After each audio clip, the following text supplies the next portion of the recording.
Assalamualaikum warahmatullahi wabarakatuh.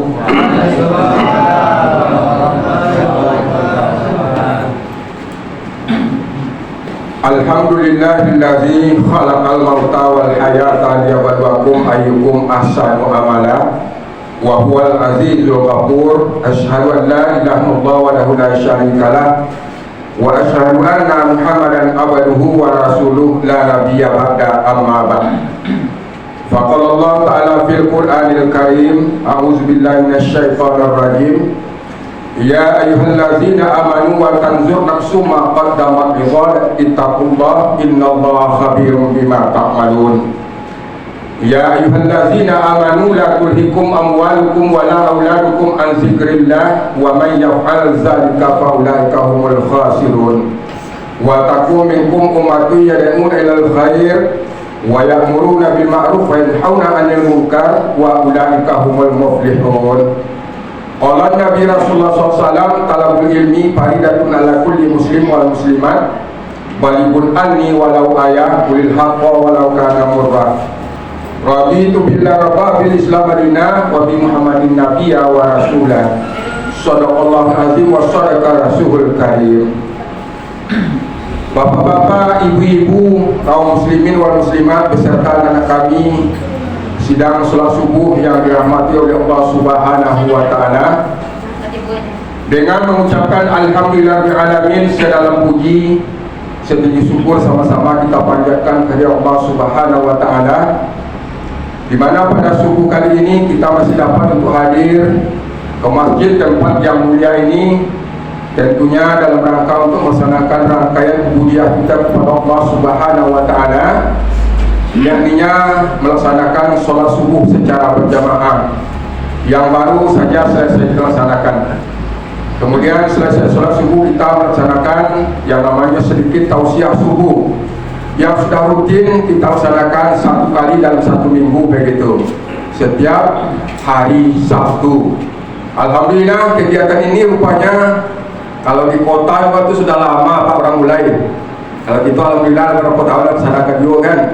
Kalau kami itu, musola kami itu subuh Jumat itu bakal laksanakan cara seperti ini. Alhamdulillah. Yang mudah-mudahan kegiatan yang kita tajak ini merupakan pengundang berkah daripada Allah Subhanahu wa taala. Sehingga dengan kegiatan ini semakin terbuka pintu hidayah bagi kita, dan tentunya semakin tinggi ketaatan kita kepada Allah Subhanahu wa taala, insyaallah. Amin ya rabbal alamin. Kemudian salam dan salam tidak perlu lupa sampaikan kepada Nabi kita Muhammad SAW dengan ucapan Allahumma sholli ala Muhammad wa ala ali Muhammad. Dengan selalu kita berselawat kepada Nabi kita, ini adalah salah satu bukti kecintaan kita kepada Nabi kita Muhammad SAW. Maka dari itu yang mudah-mudahan Allah Subhanahu wa taala memberikan kekuatan kepada kita. Kekuatan untuk apa? Kekuatan untuk mengamalkan Al-Quran dan Sunnah Rasulullah itu sendiri. Karena mengamalkan Al-Quran dan Sunnah Rasulullah ini merupakan perintah dari Allah dan Rasulnya supaya kehidupan kita berselamat baik di dunia apatah lagi di hari akhirat kelak. Yang perlu kita pahami, saling mencintai ini harus kita tanamkan. Makanya mencintai Rasulullah itu harus berada di level yang paling atas. Mencintai Rasulullah itu harus melebihi dari segala-galanya, melebihi dari mencintai anak dan istri, melebihi mencintai dari harta bendawi dan segala macamnya. Rasulullah berpesan kepada kita, seseorang itu akan memasuki surga itu bersama dengan orang-orang yang dicintainya. Makanya perlu kita tumbuh kembangkan rasa cinta kepada Rasulullah ini. Kita buktikan cinta kita itu dengan berupaya sekuat tenaga kita untuk mengamalkan sunnah-sunnah Rasulullah sendiri. Kenapa? Karena yang namanya adab kehidupan ini sudah sempurna dicontohkan oleh Rasulullah. Mulai dari adab perkara yang paling agung, beribadah kepada Allah SWT, itu diberikan contoh teladannya oleh Rasulullah. Contoh, kalau ibadah itu, induk ibadah itu kan sholat itu kan. As-sholatu miftahul khair. Sholat adalah anak kunci segala kebaikan, kan? Sholat itu ada tata cara, adab-adabnya oleh Rasulullah.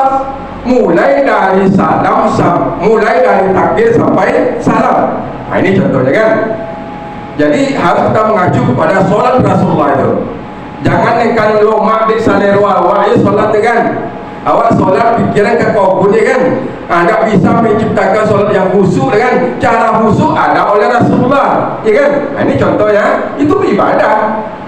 Belum lagi ibadahmu, amalah kita diatur oleh Rasulullah. Bersosial, ya kan? Hidup berumah tangga, bagaimana supaya rumah tangga itu tetap sakinah, mawaddah, warahmah, diatur oleh Rasulullah, ya kan? Nah, di sinilah pentingnya kita menciptakan saling mencintai, menyayangi itu. Kalau kita suami istri surang nak pulang, surang nak kemudian, kan? Pak pulang bisa selesai buku bersama-sama, kan? Kalau kita tengok sudah atur itu, Pak, ya, kalau sudah atur, ya, yang ketiga, ya. Barang siapa yang beriman kepada Allah, diikuti keimanan oleh anak dan istrinya, maka insya Allah, kata Allah, akan kami kumpulkan mereka itu sebagaimana ia berkumpul di atas dunia. Kumpul itu dalam surga sebagaimana kumpul di dunia, kan? Nah, itu janji Allah, kan? Makanya menanamkan iman kepada anak dan istri itu adalah perkara yang sangat penting, ya kan? Nah, ini yang harus kita pahami. Makanya mari kita berupaya untuk selalu saling mencintai dalam hidup ini, terutama mencintai Rasulullah, begitu. Nah, baiklah kedua, Pak. Subuh ini kita akan mengkaji sedikit tentang pesan Rasulullah kepada kita, ataupun kabar Rasulullah kepada kita, begitu. Apa itu yang dihabarkan oleh Rasul kepada kita, kawan Bapak? Kita umat Islam ini disebut oleh Nabi kita itu umat akhir zaman, begitu. Karena kurun waktu dari Nabi Adam sampai Nabi kita itu jauh, kan? Panjang, begitu, kan? Makanya kita umat Islam ini disebut oleh Rasulullah adalah umat akhir zaman, begitu. Dan memang Rasulullah itu disebut juga Nabi penutup dan segala kenabian dan kerasulan, khataman nabiyyin. Tak ada Nabi sesudah Rasulullah, ya, kan? Jadi kita ini disebut dengan umat akhir zaman. Nah, kaum ibu ke bapak, kalau kita berbicara tentang umat akhir zaman, ya kita ini sudah berada di akhir zaman, gitu, kan? Dunia kan itu, Pak Bu. Kalau ciri tanda-tanda kecil apa itu lah banyak, kan? Tanda-tanda bodangnya sudah ada. Jadi kalau kita berbicara umat akhir zaman, maka kita sudah berada di akhir zaman di saat ini. Mari kita tengok sedikit fenomena yang terjadi di akhir zaman itu, Bapak. Apa itu fitnah akhir zaman yang sangat dahsyat dilakukan oleh umat ini? Umat akhir zaman itu, kalau Ibu Bapak, terutama ada 3 hal pokok yang kita perhatikan yang selalu menimbulkan fitnah. Mulai dari yang pertama, perkara harta. Yang kedua, perkara wanita. Yang ketiga, perkara tahta. Ini Pak yang mendominan, gitu, kan? Mendominan kata sekarang, ya. Yang menonjol, yang sangat menonjol itu Pak, yang menimbulkan perkara fitnah itu, Pak. Harta. Coba perhatikan. Dalam perkara mencari harta, Bapak, kadang-kadang kita mencari harta itu di zaman kini tidak hitung halal haram, Pak, ya kan? Hasil dari judi online pokoknya kayak anak bini, ya kan? Ini contohnya fitnah harta. Hasil riba boleh juga kayak anak bini, kan? Aku ibit masuk saya buku, kan? Ini contohnya fitnah harta.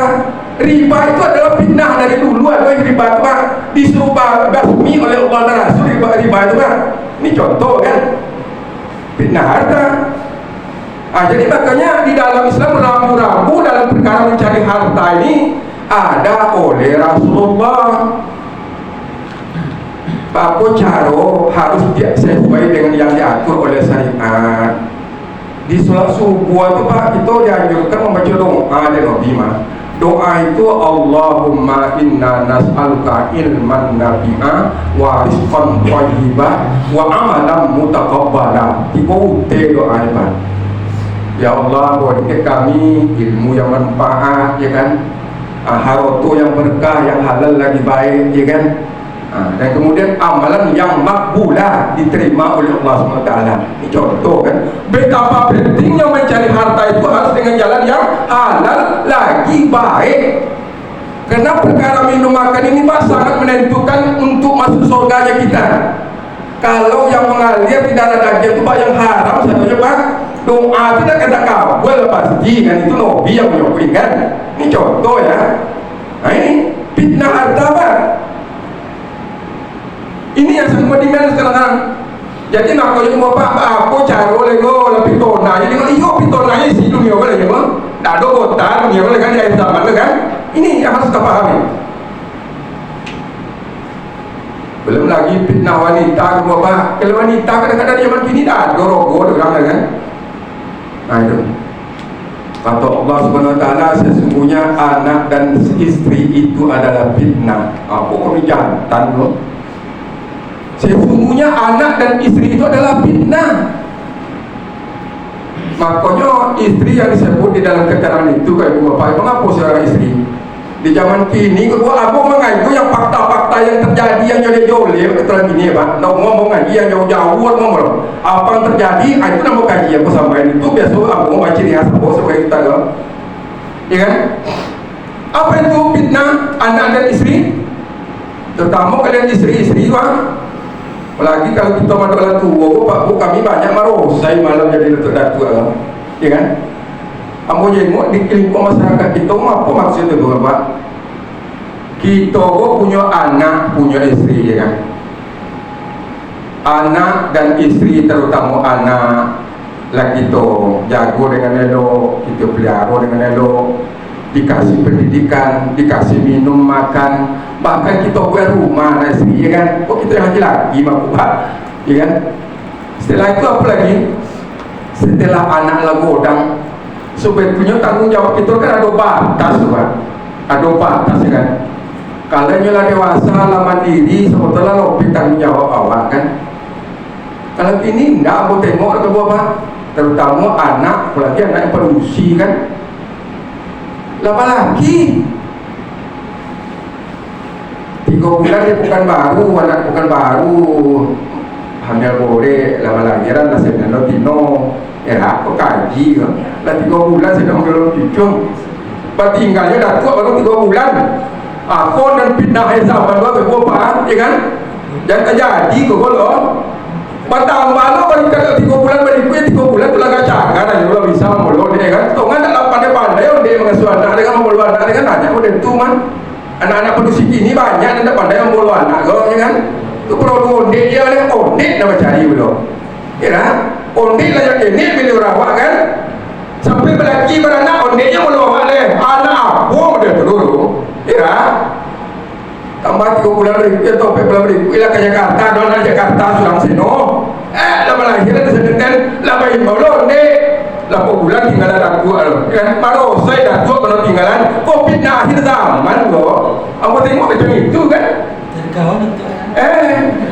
beko mana mantan sambal kan ke rumah bedo lo tu kira aku nak fitnah akhir zaman tu kenapa Pak? Anak dan istri itu adalah fitnah Allah tak dapat dialir dulu. Makanya jangan sampai terjadi fitnah-fitnah yang seperti itu. Bapak cara atur rumah tangga itu sesuai dengan syariat. Berikan pemahaman terhadap seorang Tino. Yang Tino adalah ada pemahaman agama, iya kan? Beri pemahaman kayaknya apa? Yaitunya hanya harus paham. Datuk kadang-kadang nak mesti doka jawab tu, ya. Sampai apabila nyampe nama itu godang pahalo tu fitnah yang zaman lah. Kemudian apa lagi tu Bapak? Yang ketiga fitnah tahta itu dah lama kan? Kalau di Pekanbaru mau tengok pada teratur terusnya sebuah waktu Pak, waktu suruh ya Pak, waktu suruh masuk di kontinya Pak, itu sama Pak kan ada batas kan? Kalau Pekanbaru mau tengok tu suruh masuk hanya berarti ceramah itu ya sama.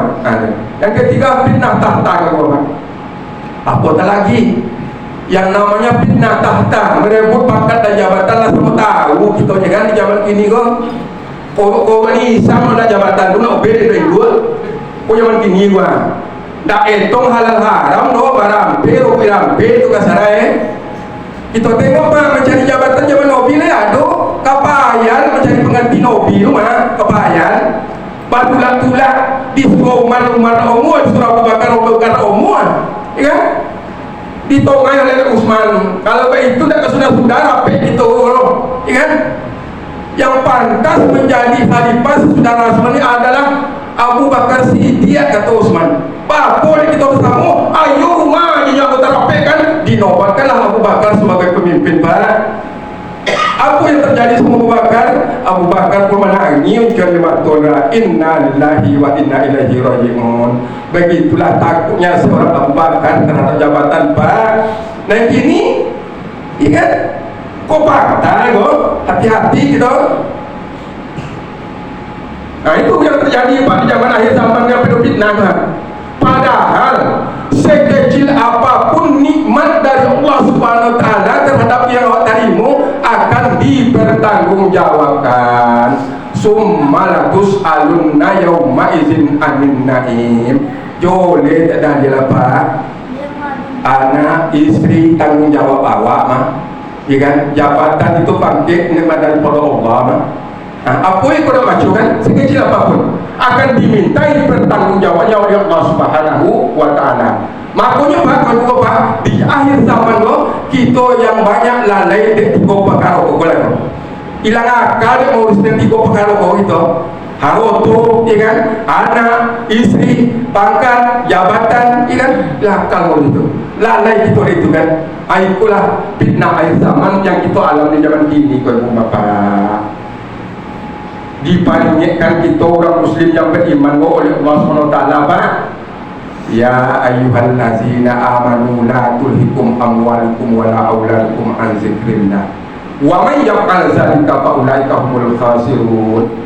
Wahai orang-orang yang beriman, janganlah kalian dilalaikan oleh harta benda kalian, anak pinak kalian, dan berzikir mengingat Allah Ta'ala.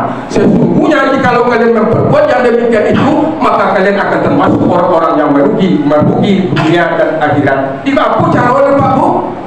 Harta harus kita jadikan sebagai wasilah untuk apa? Supaya kita masuk surga. Bisa dibawa mati, harus turun losuat. Enak bisa roto bawa mati, Ustaz. Pak Bu cara setiap panen sawit sampai ton botol 3 trompet ton diimpakkan sebagian itu haroto dibawa mati dong Pak. Nak kan kamu sawit dalam kubur kan.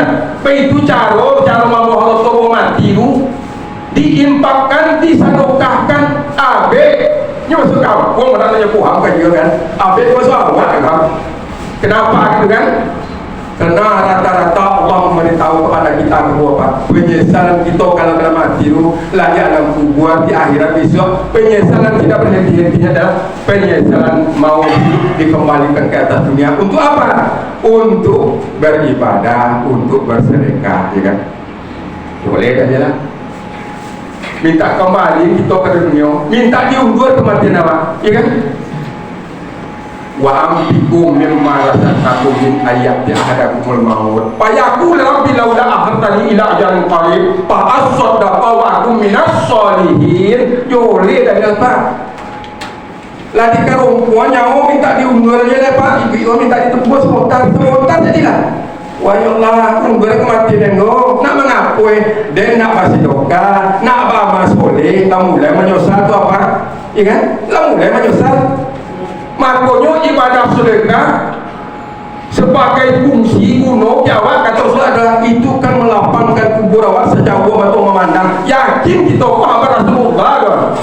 Kalau lain ingin kubur awak dilapangkan sejauh batu memandang, banyak-banyak masih doka, ya kan? Banyak-banyak masih doka. Kadang-kadang kita bintilah banyaknya untuk bersedekah untuk apa? Yang lain-lain kan jalan yang tidak diridhoi Allah. Itu fenomena fitnah akhir zaman Pak yang terjadi saat ini. Nah tuh. Jadi makanya kita harus paham dengan fitnah akhir zaman ini kan. Bapak cara kita tidak boleh bingung, Pak, jangan bingung Pak. Nabi Muhammad adalah Rasul kita bersama umat Islam. Itu sangat sayang jawab, sangat cinta jawab. Nabi itu memberikan perubahan kehidupan kepada awak yang hasut dengan kubur. Apa itu warisan Rasulullah itu tak lain dan tak bukan dalam Al-Quran dan Sunnah Rasulullah ini. Jadi makanya kalau Bapak di akhir zaman yang penuh dengan fitnah ini, Sudah sewajarnya kita kembali kepada Al-Quran dan Sunnah Rasulullah itu. Itulah satu-satu benteng yang dijamin untuk menyelamatkan kita, Pak. Nak kena lari kita ke benteng, membuat benteng yang kuat, Pak. Siapa membuat benteng yang kuat zaman dulu, Pak? Pirokmun dia buat benteng itu untuk melindung dari kematian kan. Itu cerita di mana pun awak bisa kan. Buat benteng sepokok sebuah asal megang pemukan balindung untuk dari kematian tidak bisa, Pak. Makanya benteng yang paling ampuh dipindah akhir zaman kini untuk menyelamatkan kita, mulai dari kita ini sampai kita mati, sampai ke alam kubur, sampai ke alam akhirat nanti adalah Al-Quran dan Sunnah Rasulullah. Taraktu bikum amroini mata masaktum antadilu bihima abada, kitabullah wa sunnatur rasul. Yo lihat dari apa? Aku wariskan kepada kalian, kata Rasulullah, dua pusaka yang tidak akan lapuk karena hujan, tidak lekang karena panas, apabila kalian berpegang teguh kepada keduanya. Kita amalkan isinya, Pak. Itu maksudnya, Pak. Kita pegang teguh itu tidak sekedar dibaca ya, kita amalkan isinya, iya kan? Niscaya akan keselamat, kalian akan selamat buat selama-lamanya dunia dan akhirat. Ustaz, Maksudnya aku ditanyakan, kalau kita satu contohnya menyerahkan uang sekolah, apakah itu jatuh kepada sedekah atau tidak? masuk, Pak, insyaAllah. Yang ngolahkan anak itu termasuk jihad fisabilillah, Pak. Dan itu tidak ada payah ni ngolah anak, jangan adul ni ngolah anak tu sedekah, termasuk sedekah, termasuk jihad, Pak. Ya kan? Menyumbangkan harta orang. Dan itu makanya orang menuntut ilmu lah, doa jatah ada sakan apa? Fisabilillah nama kan? Itu apa? InsyaAllah masuk, Pak. Itu. Itulah yang harus kita pahami, Pak. Jadi kembali kepada Al-Quran dan Sunnah Rasulullah. Nah, kaum ibu ke bapak, di zaman akhir zaman yang penuh dengan fitnah kini, kita membuat rumah mega-mega, Pak, rancang-rancang, godang-godang, tapi menjadi fitnah. Kita jadikan rumah itu sebagai kuburan. Pulau makos, ikan kan? Rasulullah seperti itu, Pak. Jangan kalian jadikan rumah kalian itu sebagai kuburan, kata Rasulullah. Artinya apa, Pak? Di kuburan ada pada Rasulullah, Pak. Di kuburan itu kita sebenarnya mulia macam Quran, iya kan? Maksudnya adalah, jadi di zaman kini, Pak, orang banyak menjadikan rumah itu sebagai kuburan. Apa maksudnya? Di rumah itu tidak pernah diperdengarkan bacaan-bacaan Al-Quran, Pak. Kalau rumah sudah sunyi dari bacaan-bacaan Al-Quran, pasti rumah lu selama dengan kuburan lu. Yang paling mantap, yang paling elok, ya kan? Yang paling abad untuk menghiasi rumah apa? Adalah bacaan Al-Quran. Joleh, Pak. Nawiru buyutakum bitilawatil Quran. Hiasilah rumah kalian dengan bacaan-bacaan Al-Quran, kata Rasulullah. Ustaz Koko dan Saropat apa bilang kan? Aku memang itu cara baru ya, ya kan? Itu harus paham bahwa dengan pernak-pernik rumah yang mewah itu bukan berhala-hala di dalam rumah, Pak. Hiasan rumah yang paling elok adalah bacaan Al-Quran. Dirikan solat-solat sunat di dalam Al-Quran, tahajud, duha dan segala macamnya. Itu baru mengikuti sunnah Rasulullah. Biar rumah Nabi Muhammad orang mencintai Rasulullah, tapi yang namanya sunnah Rasulullah terhadap rumah tangga tidak ditokan doh. Nanti kita lah meninggalkan sunnah Rasulullah, mah sebagian, Pak, dan segala kan. Oh, jangan, Pak, masalah rumah, Pak. Itu adabnya oleh Rasulullah, Pak. Hiasi rumah kita dengan baca-bacaan Al-Quran itu. Jangan berhenti kita baca Quran. Bahkan secara detail oleh Rasulullah, banyak hantu bergentayangan di rumah lu, iblis, setan, jin jahat-jahat banyak situ lu. Apa usianya Rasulullah, Pak? Selalulah baca surat Al-Baqarah Rasulullah. Ini salah satu adab kan? Itu adab itu. Orang banyak main bau jin setan ke rumah lu, Pak. Tapi mana dong cucung dengan jerong-jerong tu datang setan eru, ya. Coba nandong cucung dengan tilawatil Quran, ya kan? Selawat-selawat segala macam yang Islami. Orang kini lah hancur, Pak, akidah, lah hancur gimana? Tak tahu dengan pedoman Rasulullah. Lalu abe enyo male mengaji. Tu zaman kini kau awak jangan seperti itu, ya kan? Nah itu. Tua warisan Al-Quran, bah, kita kurang tunggu, insyaAllah kita akan selamat dunia dan akhirat. Kembali kita kepada Al-Quran dan sunnah Rasulullah. Mulai kita atur-atur mengamalkan isi Al-Quran ini, Pak, yang penting-penting terutama kan. Jadi makanya kita kalau paham dengan sunnah Nabi, Pak, insyaAllah perlu kita mengaji, Pak. Dihidupkan kajian-kajian sunnah ini kan. Kadang-kadang masuk kajian sunnah banyak cuma tak apa kaji, iya kan? Tu orang tidak paham ya, Pak. Kalau lah masuk pengajian-pengajian sunnah selagi memang joleh secara Al-Quran dan sunnah, logika akal memang ada faktanya secara apa terkini, tadimu apa salah, iya kan? Wah, kadang-kadang sama dulu lanjut dia apa dia nyala udang kan. Berapa nyala udang nyon dan aku saudara mah dan bungu saudara mah itu tuh banyak karena mah. Ambo kok ini kalau betul nah Pak ambo dah sekolah Pak. Jadi ustaz kan banyak orang biar bu. Di antara ustaz banyak dia ambo dah boleh merosai Pak. Kono fitnah ya kan. Kono gunjang, kono itu semacam ambo boleh banyak mungkin. Tu diledek semacam. Sekolah S3 kan, SD, SMP, SMA, jadi ustaz lah, ya kan? Itu dulu. Padahal yang namanya kalau seseorang itu sudah ikut campur tangan Allah di dalam, tak akan ada makhluk kau ini kami bisa mengalahkan Pak. Begitulah perkara hidayah itu Pak. Kalau seseorang itu sudah dikehendaki hidayah Allah, maka tidak akan bisa seorang pun yang akan menyesatkan joleh itu Pak.